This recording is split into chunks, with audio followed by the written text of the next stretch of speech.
So yeah, hi. My name is Tibor Kranjc, and I'm here to represent Ginetta. We're a digital agency. I heard some people asking if we're a gin production company, and I must say that sadly no, but we can provide you with gin. Maybe some other stuff, but let's. And here come the handles. So I needed to change my name into Kranjc because nobody can read it in this world. It's weird. And yeah, Ginetta. Okay, so I want to talk about, I won't talk about code. I'm going to talk about something specific. Hopefully it's at least fun for everyone. Yeah, so you've probably, you know this famous idiom. It's, so a picture is worth 1,000 words. And it basically means that a complex idea can be conveyed through just a single image, and that it's much faster and easier than describing, than a description. And I set out to check this out. I wasn't sure if this is actually true, and I found a couple of things that are really interesting. One was an interview with Marcel Just from Carnegie Mellon, and he said, and I quote, "Processing print isn't something that the human brain was built for. The printed word is a human artifact. It's very convenient and it's worked very well for us for 5,000 years.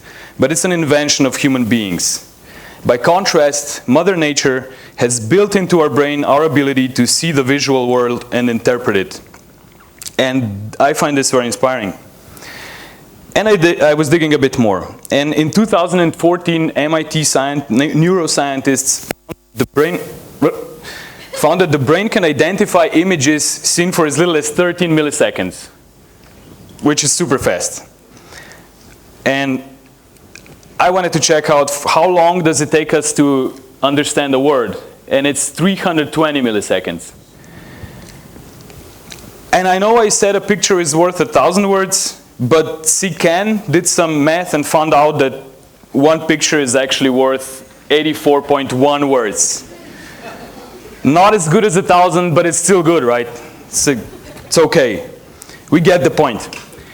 I did, however, needed to rephrase the question that I asked myself. So I rephrased it into how many users is a picture worth? And by now, I guess it's obvious that I'm going to be talking about illustration and interfaces. And in order to check this with you guys, I want to show you 3 images, and you have to tell me what they mean. And I'll start with the first one. Okay, can anybody tell me what this image is saying? Two people. You need 2 people, I heard that. To carry, right? So it's like, you shouldn't carry this shelf alone, you should get a buddy, and you'll both be happy carrying this shelf. And he'll be happy when you buy him beer afterwards. Or she, yeah. So we all know IKEA, and this is from their instruction manual. But the important thing about this image is that it's explaining something to us. So we understand what it's explaining. Okay, let's go with the next one. Yeah? Anyone can describe this image for me, or? Eat it, don't tweet it. That sounds good. So eat it, don't tweet it. Okay, but the thing about this is that we see a situation where probably they're on a date, and she's not very happy about the guy taking photos of his food, and yeah, the date is ruined basically. We see her expression, she's not very happy about it, and he probably messed up the whole evening by, uploading it to Instagram. But the important thing about this is that we relate to this situation, and we identify with this image. So this is a very important keyword, to identify with it. And the last one, what do you see here? Beer, right? It's a lot of Portuguese beer. I hope I got it right. I didn't. No, not all of them. Okay, sorry for that. But yeah, anyway, you see beer and anything else? Beer. Okay, just plain beer. Yeah, so you probably see a lot of bottles that look similar, but you see this one that's standing out. And it's important for me. It's definitely because of the color and the type as well, but I think it's also because of the illustration. And in this case, I wanted to kind of make it clear how illustration can distinguish one product from the others. And if I want to talk further, I need to, talk a little bit about myself so you understand where I'm coming from. And I usually say that that I became an illustrator by chance, and that's because I never decided it. I've been doing it, since I can remember. And this is basically my world. And you can see that it's a lot of stuff. It's very creative. It's very crazy, playful, colorful, and it's very chaotic. But it's also very fun. But the thing is that whether I'm illustrating or designing, I always use illustration as a tool. And I use it as a play or to intrigue or to go back in time or maybe to tell a story. And a lot of times basically just to entertain people. But when I said that I became an illustrator by chance, I usually add that I became a designer by choice. And because this is because I fell in love with it, and at some point I decided that I'm going to do it. And this world is completely different from the other one. It's UX design and interfaces. This is what I'm doing right now. And it's lots of structure and lots of order and lots of thought goes into this. But still, it might seem counterintuitive, but UX design is an awesome outlet for illustration. And at Ginetta, we've used it a lot even before the tool is built. So in the concept design phase, where we kind of try to explain to our clients how their product or how their user's journey throughout the day is going to look like. Or we've used it to get into the user's head and try to understand how they might identify with the product that we're building. And definitely we try to, kind of illustrate how our client's product or our product is going to distinguish itself from the competition. And this brings me to illustration in interfaces, because I want to focus on how we can use illustration or how it can enhance the user experience in the tools that are already done, so in the final kind of product. And for that, I found three kind of clusters or three ways that correspond to what I've talked about before. And I think it can, illustration can explain, it can help identify, so that your users can identify with your product, and it can definitely help your product distinguish itself from the competition. And I want to focus on the explain part now. And for this, I want to show you a couple of cases, some of our own, some of other companies, where I found this, when I found it used in a very good way. And I want to show you a mock-up. So, okay, Twint is the first digital wallet in Switzerland. It's pretty big right now. We've started to redesign the whole thing, and you see the logo up there with the green beacon. And this is just a mock-up to kind of show you how it would work. And the most important use case for Twint is basically that you can pay for stuff. You can do a lot of other things. You can pay your colleague back the money for lunch that you owe him. Or you can, but yeah, the most important use case is to pay, for example, for groceries or whatever you're buying. And now I want you to imagine that you're a first-time user of this product, of Twint. And you get the phone out and you start the app and you want to pay for your stuff. You're in front of the machine or the merchant or whoever, and you're trying to get this right. And you read this description. It says to pay, hold your phone at the beacon. And okay, you're a first-time user. You start thinking, okay, yeah, I guess the beacon is that thing because it has the same logo as my app, but I need to hold it. So how far do I need to hold it? Maybe I need to tap against it. Maybe I need to wave. Do I need to tap something or finish the transaction and what's going on? And between all of this, all of this chaos where you try to find yourself and you're thinking about all of this, you turn around and you see this view.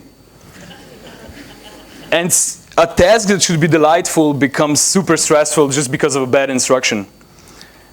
So we kind of solved this by introducing illustration. And, okay, it's working. Yes, and we made kind of a tutorial that was animated so that the users didn't have any more problems with it, and it performed great in the tests. So what we achieved with this is that they don't have to read anymore, because we all know that users are notorious for not reading, basically scan. We've broken the possible language barriers.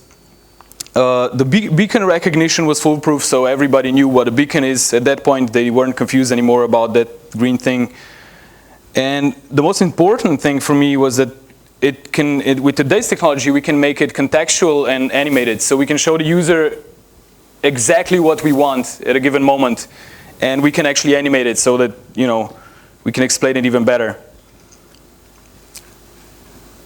And for the next part, I want to focus on how illustration can help your users identify with your product. And for this, I want to show an awesome product called UX Bear, created by Adrian Zumbrunnen, where you talk to the bear via chat messages. It's a conversational interface. And when we talked and he was explaining how he came to this illustration solution, he basically said that he noticed that an illustration of a bear invokes much more emotion than a photograph of a person ever would if you've been talking to it. And it definitely also avoids any gender problem or skepticism from people if they're actually talking to a real person or a bot. And they started to identify with the bear much more, and it became fun. So illustration in this case, like, bridged the gap between a person and a machine. And I found it really fun. And I've got another thing that I found really interesting. And this is a tool that Google Calendar released. Actually, Google released, and they integrated it into Calendar. And it's called Google Goals. And with this, you can set up your goals in your calendar that you want to achieve in a given time. And it basically motivates you to try to achieve them. And what was really awesome about this is that the illustration in this case helps you kind of get closer to the goal, and it helps you visualize it. You're almost there, and you know, I mean, hopefully people still will go swimming, not just look at this illustration, but that's the goal. And the thing that it does here, they were able to avoid any progress bar or anything, because with illustration you can see the progress of your setup process. But the cool thing is that it becomes a delightful experience, and that it motivates you to try to achieve the goal.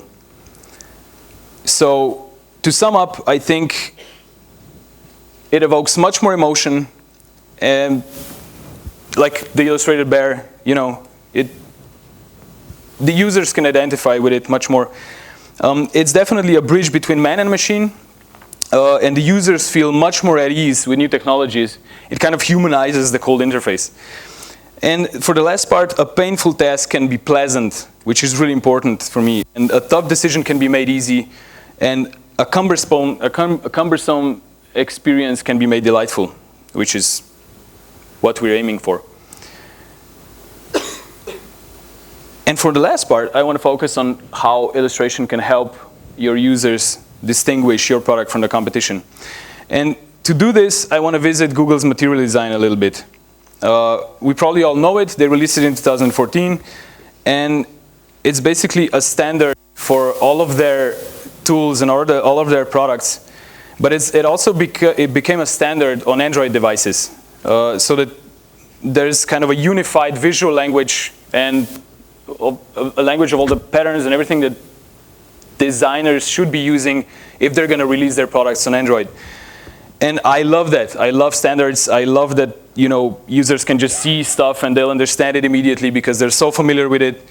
But like, there's two sides to every coin for everything, I think. And the bad side for this is that with a ton of products, they actually all start to look more and more the same.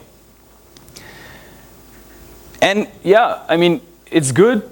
You can, you know, the use is much more seamless, but it's also, you can't really see the difference between Viber or Evernote and maybe Skype and YouTube. It's like becoming much more standardized. But I found at least 2 really good cases where illustration kind of helped solve that. So for the first one, it's Google Calendar again, where they're using Maya Stepion's awesome like Art Deco-ish illustration that you start to recognize and you start to kind of identify the product. And for the next one, it's Dropbox. They also have their own style of illustration, and it's totally different from the other one that I showed you. But the interesting thing here is that they're both on an Android device. So the one before also has the floating action button. It also has all the visual design language as the next one. But the illustration is the thing that sets them apart in this case. And Dropbox went as far as to try to make their icons seem illustrated in the same way. And to put them together, I think it's kind of obvious that they're different products. And if I take illustration out of it, you'll see that there's a complete difference. So the Google style compared to the Dropbox style. And yeah, they're different. And to take it to the next level, these guys don't even need to use the logo anymore, which I think is really cool. And yeah, to sum up, I think illustration can distinguish your product from the competition. I think that since the big guys are starting to do it, and a lot of them are doing it already, users might even expect it from your brand. And we all know that we all have affinity for craftsmanship. So yeah, I definitely think illustration is a great tool to explain or to help your user identify with your product or to help distinguish your product from the competition. So remember the question in the beginning where I asked myself, how many users is an illustration worth? And when I was researching this topic, I discovered that my premise was completely wrong. So I shouldn't have asked how many users is an illustration worth. I shouldn't focus on the quantity, but rather on the quality. So I rephrased it again and I said, what kind of a user does an illustration make? And this is the important question for me, because I think it can help make users, happy and feel more human. And when I was talking about this with our founder, Simon, he came up with a really good sentence. And he said, design will make the interfaces easy to use, but illustration will make your users feel at ease with new technology. And that sounds so comforting for me. It's, from easy to use to at ease. Doesn't it sound awesome? Yep. And to explain it a bit further, I'm not sure if any of you guessed that I'm a comic book geek as well, so I want to bring this metaphor in. That there's always 2 sides to a coin, as I said before. And there's always a bad and a good side. And the line is really thin and it's blurred at some points. So I think that in a world full of order, like full of, regulation, we need to introduce just a little bit of chaos because people are messy. And I think that in a sea of identical uniform interfaces and in their coldness of striving for pure functionality, we should just, you should just make them a bit more human, and we should add like a splash of color. Yeah, that was it for me. Thank you.